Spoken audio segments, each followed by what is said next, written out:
امتحانات میں اللہ کے نام کی بے ادبی۔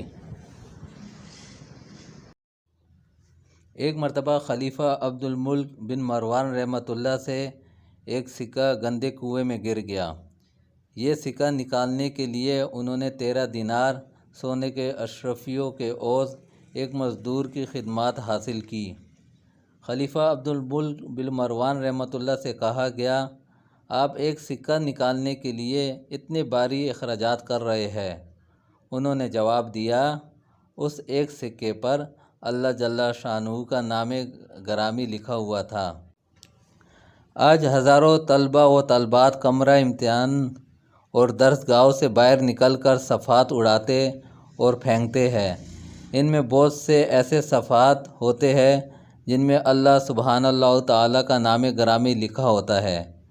پیارے دوستو، خود بھی اللہ سے ڈرو اور اس کے نام کی تعظیم کرو، اور اپنے بہن، بھائیوں، بچوں اور بچیوں کو اللہ کے نام کی بے ادبی سے ڈراؤ۔